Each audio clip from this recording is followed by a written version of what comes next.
Assalamualaikum warahmatullahi wabarakatuh. Perkenalkan, nama saya Muhammad Yasin dengan NIM 2405185. Di sini saya akan membuat video presentasi terhadap tugas mata kuliah hak kekayaan intelektual dengan judul Kasus Hak Merek Pelanggaran Hak Denza milik PT BYD versus Denza milik PT WNA. Yang mana kasus ini bermula pada tahun sekitaran pertengahan 2023, yang mana merek Denza yang di Indonesia telah didaftarkan oleh PT WNA atau nama lengkapnya PT Workas Indonesia Workas Nusantara Abadi pada tanggal 3 Juli tahun 2003 ke DJKI dengan nomor registrasi ID M00117636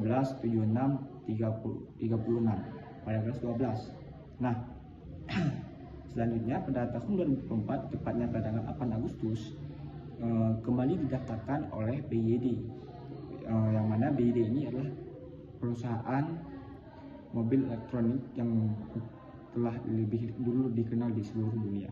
Namun di Indonesia sendiri belum banyak yang mengenal tentang merek Denza milik BYD ini. Nah, karena persamaan nama merek, PT BYD mengajukan gugatan kepada Pengadilan Niaga Jakarta Pusat terhadap penggunaan merek Denza yang lebih dulu dipakai oleh PT Workas Nusantara Group. Dengan dalih gugatannya mengatakan merek Denza merupakan merek terkenal.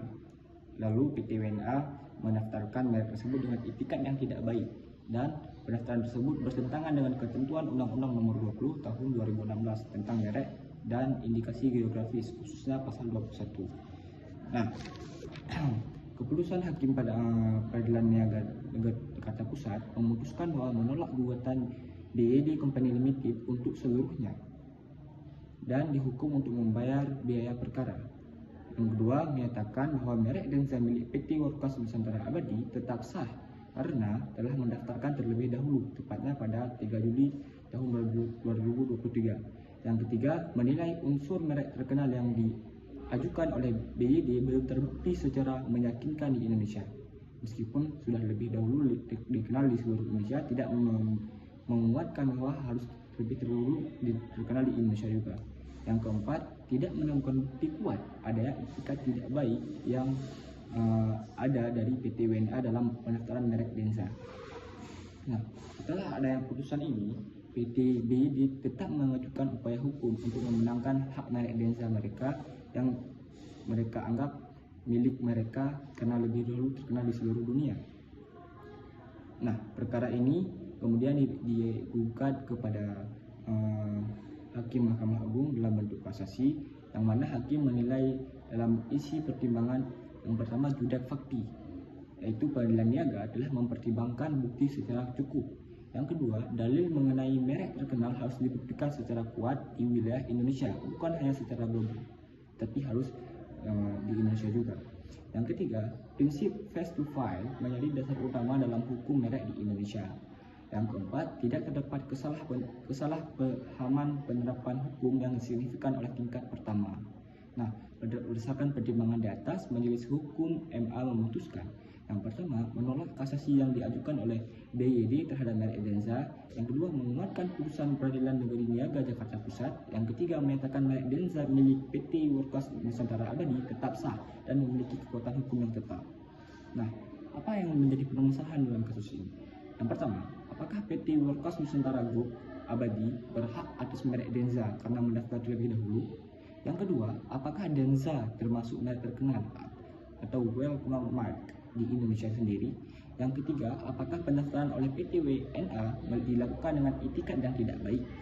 Yang keempat, bagaimana penerapan prinsip face to file terhadap bertentangan dengan kasus perlindungan merek yang terkenal?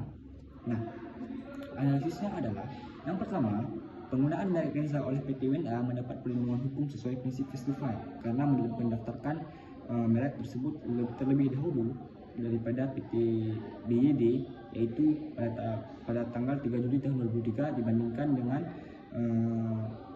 PT BYD yang mendaftar pada 8 Agustus tahun 2004, sehingga hal ini sesuai dengan Undang-Undang Nomor 20 Tahun 2016. tentang merek dan indikasi geografis, yakni yang lebih spesifik terdapat pada pasal 1 angka 5 dan pasal 5. Yang kedua, gugatan BYD ditolak karena tidak membuktikan merek terkenal secara kuat. Tidak secara kuat yang dimaksud adalah di Indonesia sendiri. Meskipun suatu merek lebih terkenal di seluruh dunia, di global dunia dan internasional, harus juga cukup kuat untuk membuktikan keterkenalannya di Indonesia sendiri. Yang mana hal ini diatur dalam pasal 21 ayat 1 huruf B, yang mana permohonan ditolak jika memiliki persamaan dengan merek yang lain, milik pihak yang lain. Yang ketiga, tidak terbukti ada itikat tidak baik oleh PT Workas Nusantara Abadi. Hal ini diatur pada pasal 21 ayat 3, yang mana permohonan ditolak jika terdapat tidak ada itikat yang tidak baik.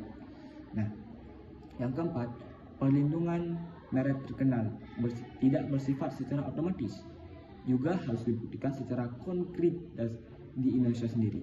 Dasar hukumnya adalah pasal 18 ayat 3 Permen Hukum nomor 67 tahun 2016, yang mana kriteria merek terkenal itu ada 4. Yang pertama, tingkat pengetahuan masyarakat terhadap suatu merek tersebut. Yang kedua, reputasi merek tersebut. Yang ketiga, promosi merek tersebut. Yang keempat, investasi merek tersebut. Yang mana dalam hal ini BYD tidak dapat membuktikan unsur-unsur tersebut di Indonesia. Yang kelima, putusan hakim menegaskan dominasi face to file dibandingkan reputasi global yang abu-abu di Indonesia sendiri. Nah, demikian presentasi dari saya. Semoga membantu memberikan edukasi kepada masyarakat, khususnya saya sendiri. Tugas ini saya buat untuk memenuhi tugas mata kuliah hukum hak kekayaan intelektual. Saya mohon maaf apabila ada kesalahan kata. Assalamualaikum warahmatullahi wabarakatuh.